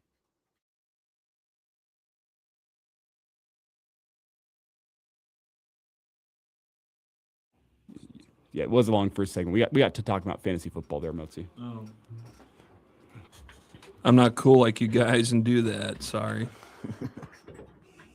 This is a stressful time of year for the fantasy football owners as they're kind of making their draft cheat sheets. Are you the type of guy that goes into a fantasy football draft with your cheat sheet, or do you like to have it all already locked up in the back of your mind? Yeah, I just keep it in my mind. I usually go in with some notes on my phone of the back end of the draft, of just because things get so wild at the back end of the draft that you find yourself in round 9 sitting there being like, oh, I was not expecting this guy to still be here, or oh, all my targets that I had are already off the board. So I don't usually touch my fantasy cheat sheet early. We usually do we take like a 30-minute break about round fantasy football drafts to grab some beverages, hang out for a little bit, settle down, and it gives people a chance to kind of take a look at the draft board and see what they're going to be targeting in the back half of the draft. And it's usually after that break when I start pulling out my little mini cheat sheet.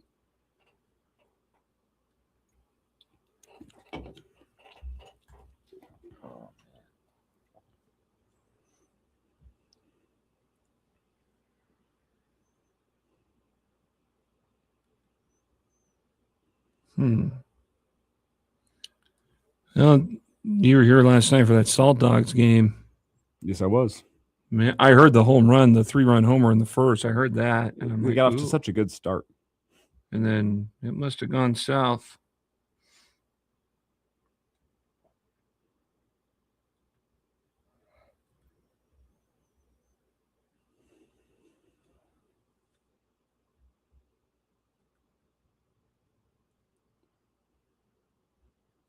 What does this even mean? It was 4 runs in the bottom half of the first for Kansas City, and it's kind of over from there. When I saw. What was that, Caleb? The 10th Circuit has granted the NCAA's stay request in the nationwide Colorado case. Class of 22 athletes seeking another year of eligibility no longer has sweeping federal protection. So it's just the stay just means that they're keeping it from going into effect right now. They're going to continue having arguments before the injunction holds up. Similar to a stay of execution, you can't kill the guy on death row if there's a stay. What an analysis right there. Jeez.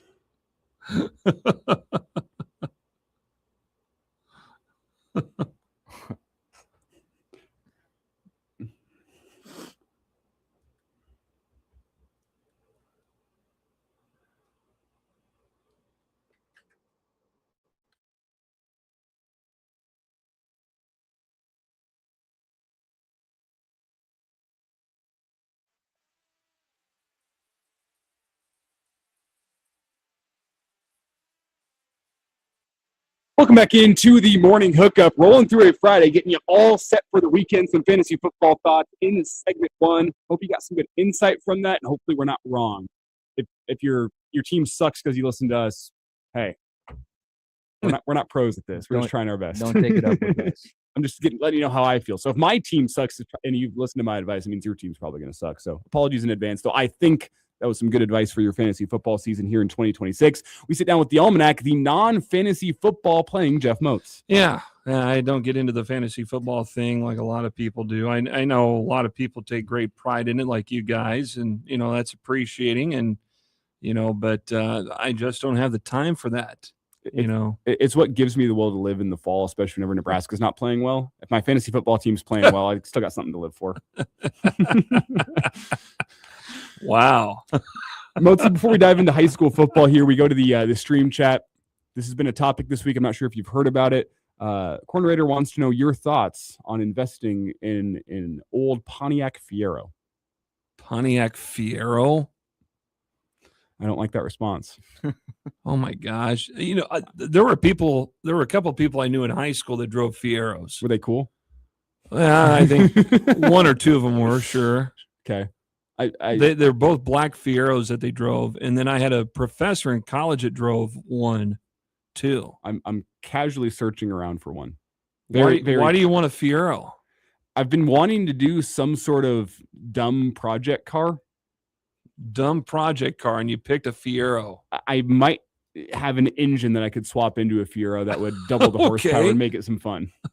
that was pretty random, I suppose, but I mean a Fiero. I did have a 2001 Pontiac Grand Prix with a supercharged engine. It was pretty sweet. Yeah, that's what I'm saying. Pretty sweet. So I'd still have to add the supercharger, but hey, that's a fun project, right? My wife had, what was it, a 1998 or 9, or I can't remember, 93.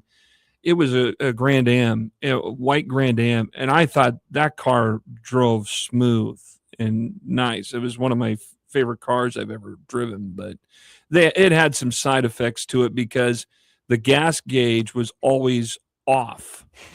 So you had to be on top of how much fuel that you were using, because if that needle went to E for whatever reason, you need to make sure that you had plenty of fuel in there. And then, of course, it would go up. If you filled it up, went up like a half tank or something. I don't know. But it's been such a long time since I've, driven a car like that. But I always thought they looked pretty neat. So looks for cars are not necessarily everything either. No, I'm mostly just looking for some sort of stupid project that can occupy my weekends for the next 6 years. Okay. Something that makes me want to rip my hair out. It could be fun. I don't know. Corn Rider says, did you know that the Fiero has a self-destruction mode? It's called the ignition key. Oh, jeez. Good one. Motzi, high school sports on our radar. Obviously, we spent some time talking yesterday with Coach Michael Lonick, the American Legion World Series winning Carpetland baseball team. Let's start there. What an accomplishment. Yeah, huge. And I know we talked about it Wednesday morning on this show, and then we had Coach Lonick on yesterday. What a great end of the summer for baseball in Lincoln, considering they became the second team in Nebraska history in American Legion baseball to win the national title, and it had not been done in 87 years. And it is phenomenal, considering that the team that they had 3 years ago that finished national runner-up, when you look at the pure power of the hitting that they had on that team in 2023 with those kids that were, in the class of 24, and then last year, the phenomenal hitters that they had, you would think, man, they should have walked away with that national title. And, that spring they won the state championship at the NSAA state tournament. And then you fast forward to this summer, this past spring, they finished runner-up, trying to defend their state title, go for 2 in a row. They finished runner-up in the spring to Miller North. And then all of a sudden we go into Legion ball, and they are just steamrolling people left and right. I think if I remember correctly, they only had 7 losses this summer. Mm-hmm. That's impressive out of, the 60-some games they ended up playing. And to me, it's unbelievable that, and I never thought in my wildest dreams that a team from Lincoln in particular would make it all the way to that national championship game and win the whole thing. I never thought that. And it's nothing against the players and the teams from years past. It's just because the baseball culture has finally arrived in Lincoln to a level where you're going to be seeing top-notch talent coming out of this town now. It's not going to be one or two guys every other year or two that may be a breakout player that's going to go on to the next level and go dominate, or a once in every, 20-year period where you see guys like Alex Gordon and Jabba Chamberlain make it to the majors. And, Michael Hellman has reached that point, a kid out of Pius that played down at Texas A&M and so forth. And we're seeing a lot of other kids, not just from Lincoln, but up in Omaha too. Omaha has had a good representation of players that have gone on and played at the Division I level and played, Major League Baseball. And, it's nice to see that. That's good representation for the state of Nebraska. And I think for the city of Lincoln in particular, it's outstanding. And what they did this summer and kept everybody together.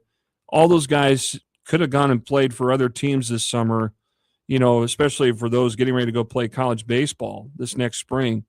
But they kept everybody together because there was so much of a team unit, and they went out and they won the whole thing. And I think that should serve as a lesson for some people too, for some players. If you've got a good chemistry going with your program, and you got a shot to win not just the state tournament and go to a regional, maybe win a regional, and if you get to the World Series, if you've got a legitimate shot, keep everybody together. And I think with that, to Coach Lonick's credit, that's what he's done.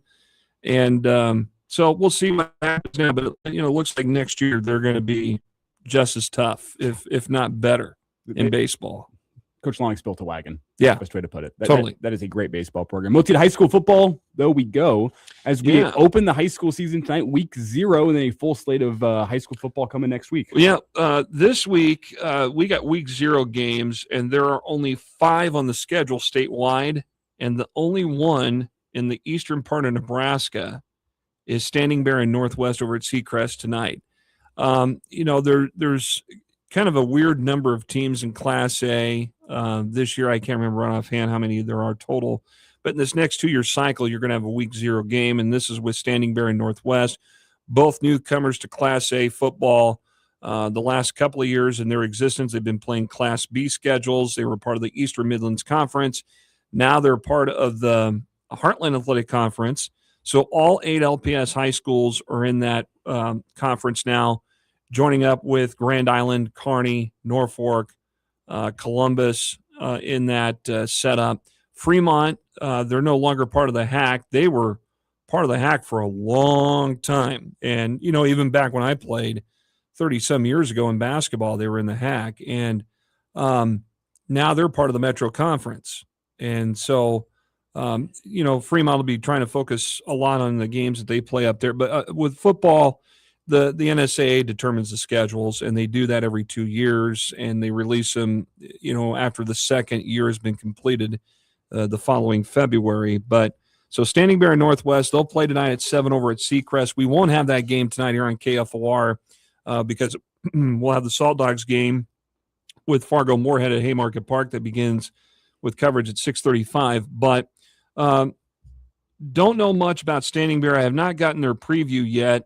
Northwest is a team that the last couple of years, they've had a 2-34 record, but they're a team that's got guys on there that have experience at the varsity level, and that's something that they hope can kind of carry them along the way moving forward. So tonight we'll get to see what both teams look like from that standpoint, and then next week is when the whole full slate of games get going, and that's the week 1 games that will start next Thursday night. And just looking down the scope here, we'll have the East-Northeast game next Thursday night here on KFOR over at Seacrest. But you got North Star on the road up at Norfolk.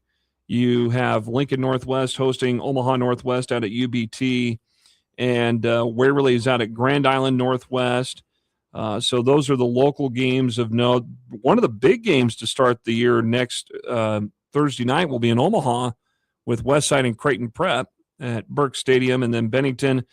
And here's the other thing, Bennington and Elkhorn North. They're the other 2 teams that are new to Class A for this 2-year cycle. I think Elkhorn North is permanently part of the Metro Conference now.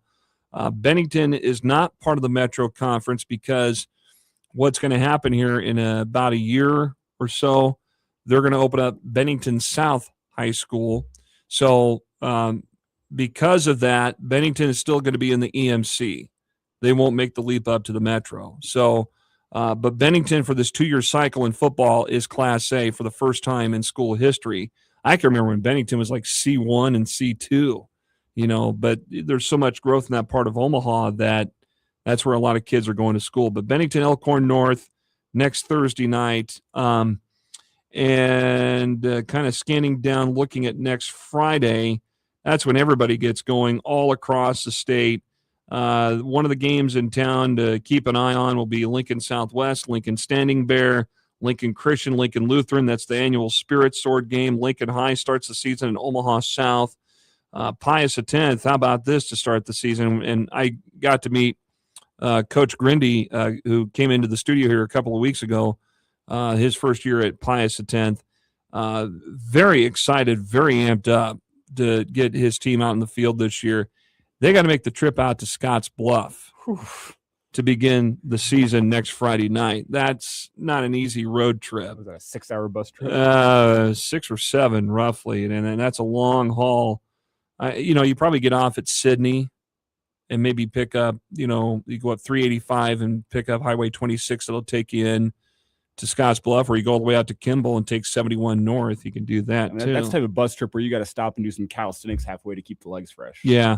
Millard West, Lincoln Southeast, they play next Friday as well. Those are games of note. And plenty of other games, again, as I mentioned, will get underway next week. So, by the way, if you need to check out our schedule, we have it posted up at kfornow.com. If you type in the search area Sportscasters Club, it'll take you to the Sportscasters Club page. There will be a banner posted on our webpage soon that will take you to that link for the Sportscasters Club. You can see the full schedule. You can listen to it online if you can't be near a radio. Obviously, if you got a portable radio or your car, you got a stereo at home and you can't make it out, you can listen to us. You basically can listen to us anywhere in the world. Anytime that we're doing a game, especially through our web stream and on our social media channels too. And we'll have a full slate for you kind of after the Salt Dog season concludes. That's dependent on if they do make the playoffs. After last night, it doesn't look promising, but this weekend, that series with Fargo Moorhead is highly crucial to see if they can still get a playoff spot. But we'll have a whole slate of games for you.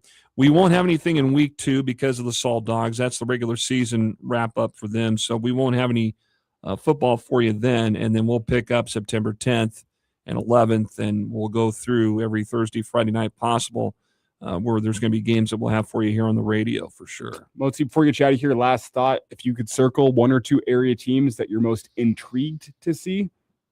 I'm not asking you to power rank anything, just the teams that you're excited to get out and watch play in person. Could you give me a team or 2? I think there's probably 6 I can tell you. 6 right offhand. First and foremost, Waverly. Yep. They're the defending Class B state champs. Looked at their preview that Coach Manstead sent in here a couple of weeks ago. They are extremely excited. There is still a big buzz after that state championship run last fall. There is still a big buzz to where they feel like they maybe have another run in them, but Class B is going to be a dogfight because there are teams like Omaha Scott, we consider to be part of the fold. Gretna East is going to be in the hunt as well. In addition to Waverly, Norris will be pretty good. I think Pius X on paper looks like they're going to be much better this year. And we'll have that Waverly Pius game coming up later on in the season. But Waverly's one of them. Class A, I'm looking at what East can do, especially where they've lost some guys because of, transfers. They had a great run to the playoffs a year ago. They got beat in the quarterfinals in a close one with Creighton Prep. Southeast, I'm curious to see what they got back from a playoff team a year ago. Southwest looks like they got a lot of guys that can really step up and maybe be a team that could be a dominant team this year in Lincoln. Them and then Pius to see what they do, how they do under Coach Grindy in year one. Those are just some of the teams of note, and North Star, can't forget them either, and even Standing Bear as well, because we hear a lot about Standing Bear and baseball being really good, but that they're good athletes, and if that translates well to football and even later on in the year in basketball. So those are some of the teams I think that kind of pique my interest right now. Caleb, you've been searching over there for a trivia question? Yeah. Admittedly, this one's going to be really hard. In 11-man football, who holds the record for the most field goals in a single season? 11-man football. Can I get a lifeline? Well, is this a name? Regis. Is this a name that we would know? Like, did this guy go on to play football at any other level? No. I know what you're thinking, but no. No, okay. In Class B, yes. So this is Class B? In Class B, there was a guy that went on to play at a different level. Well, that'd be Greg Zerline. Yes. In Class B. Oh. Yeah. Pius the 10th. Sorry, not a Thunder. Who is an assistant coach for Pius this year? He's back.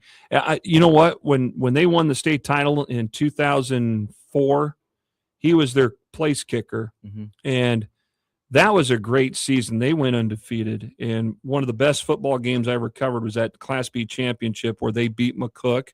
McCook was the two-time defending state champs, and I can still see the pass from Ross Bozen to Mike Millard on a 51-yard toss for a touchdown with, I can't remember how much time was left exactly. It was under a minute, I believe. It was under a minute left in the game, and Pius essentially won the game 14-9. Arguably one of the best high school football games I've ever seen was that night in 2004. The man who holds the record in Class A. Can we get a first name? I can give you the school. Okay. Columbus. What year? 2007. Oh. I think I know who you're talking about, but I'm drawing a blank. I think I stumped the Moats. You did. To be fair, this question would stump, I think, just about anyone around here. Yeah. Except maybe the parents of whoever this is. Michael Ziola. Does that name ring a bell? I think, yeah, okay. Okay. Now, well, yeah, you stumped me. I'll take that as a win. Well done. You won this week. Turns out to stump the Moats, all you need to do is ask about place kicking from 2007 in high school football. Hey, he's been asked too about like the girls Class C 800 winner. Yeah.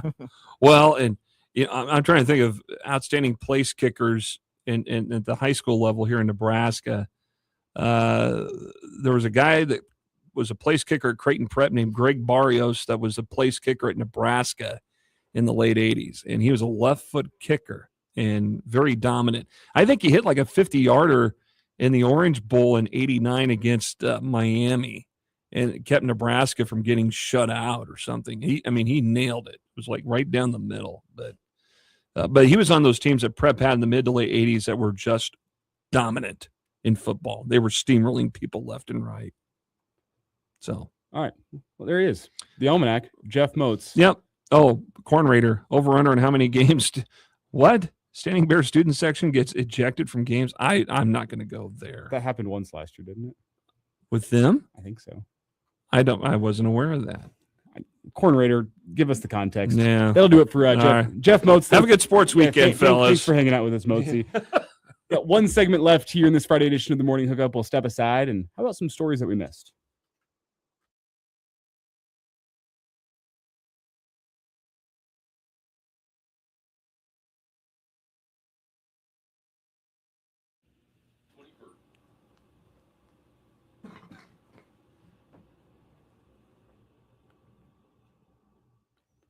They got the convention photos put up.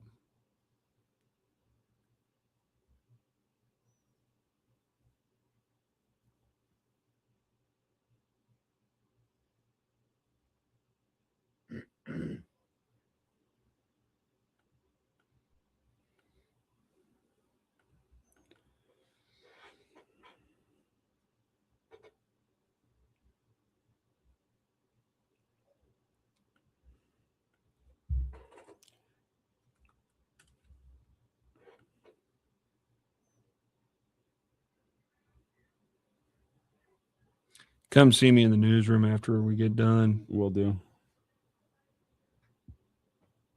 You're fired. No. Far from it. No. Oh, coordinator's referring to basketball last year when Standing Bear played at Lincoln Northwest. Oh, I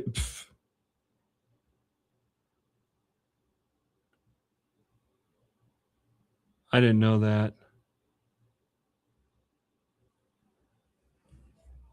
I got a story we missed. Technically two. Technically two. Technically two.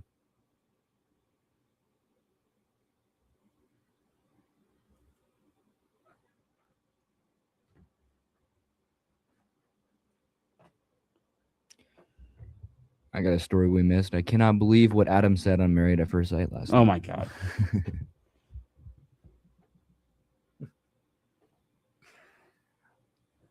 Was it? I'm starting to think that getting married at first sight wasn't a good idea.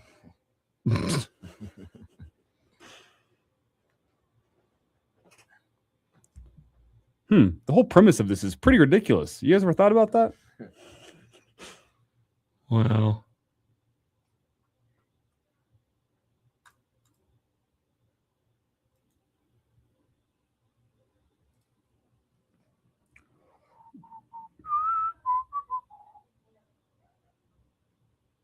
What made you want to Fly Like an Eagle? I don't know. I just like the song. The producer's role picking music is real vibes based. Yeah. Whatever speaks to me in that moment. By the way, your passes, fellas, guard those with your life. They upgraded these this year. Yeah, they're pretty nice, aren't they? All right, we are coming back.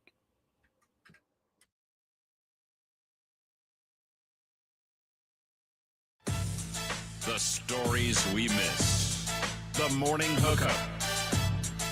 One final time here, a Friday edition of the Morning Hookup. Big thank you, Jeff Moats, the Almanac, joining us here in studio, talking some high school football for you. That season gets kicked off tonight. Big story that we missed. Hooksy, he'd be disappointed that it took us this long to get here. How about the FedEx Cup in the PGA Tour? Two big movers, two guys that were outside the top 30 that now find themselves inside the top 30. First, Gary Woodland, he's sitting 6 under par. A really good hole yesterday. He's up 10 spots from 31, which was outside the cut for next weekend, up to 21st. So Gary Woodland making a big move. The other one is Thorbjornsen, 24 spots up. He entered the weekend 41st. He now sits 7 under in tied for first with JJ Spawn in the BMW Championship. He now sits in 17th. So two guys that were on the outside looking in that now, as of right now, if this tournament were to end at 10:54 a.m. on Friday, which it will not, but two guys that have moved outside the top 31 into the top 31 means the two guys that have moved out, Bud Colley, he was sitting at 29. And am I missing one here? I gotta be missing one here.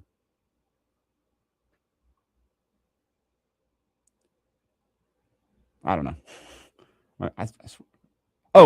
Ricky Fowler. Ricky Fowler is the other that has moved outside the top 30 and is now on the outside looking in. Hey, the standings are moving and shaking. It's going to be fun to watch. Something that's also going to be fun to watch, the 2026-2027 Premier League starts today. Unfortunately, Arsenal kicks us off. Yeah, and they play Coventry City. Yeah, it's not going to be a great game. Should be, pretty lopsided. Regardless, I'm excited. Tottenham, my team. I know nobody out there cares about soccer if you're listening to this show, or at least that's what it feels like sometimes. All the comments we get in. Tottenham, my team, they've invested heavily in transfers this summer, completely reinvented the squad, still going after a couple more. Savinho from Manchester City, as well as Omar Marmoush from Manchester City, and Cody Gakpo from Liverpool. The three guys Tottenham trying to get across the line. It would essentially be an entirely new starting 11 aside from like 2 or 3 guys. So a big summer for Tottenham. I'm excited to see where they are after one of the worst seasons I can remember in Premier League history last year. So that's exciting. But yeah, Premier League gets kicked off. I love the Premier League season. If you caught World Cup fever and you want to find some soccer to watch, Premier League is the league to watch. Probably the easiest to find and consume here in the United States. So just pick a team. Probably not Coventry City, but follow along. Definitely the Premier League, because I've seen some of the MLS and rough. MLS is fun if you're already into soccer. But if you're not already into soccer, it can be a hard watch at times. We'll find a Premier League team. That's where the passion is. That's where the fun is. Last thing I'll say, U.S. Open tennis, Jannik Sinner out, announcing today on social media. He is still recovering from a knee injury, but Carlos Alcaraz is in as he recovers from a wrist injury. So on the U.S. Open tennis front, one of two big stars will be participating here in the United States. That'll do it for us here on a Friday. Enjoy your sports weekend, as Motzi would say. We'll cut up with you on Monday when Bill Hooks makes his return from the 3-day weekend. Enjoy the weekend. We'll talk to you then.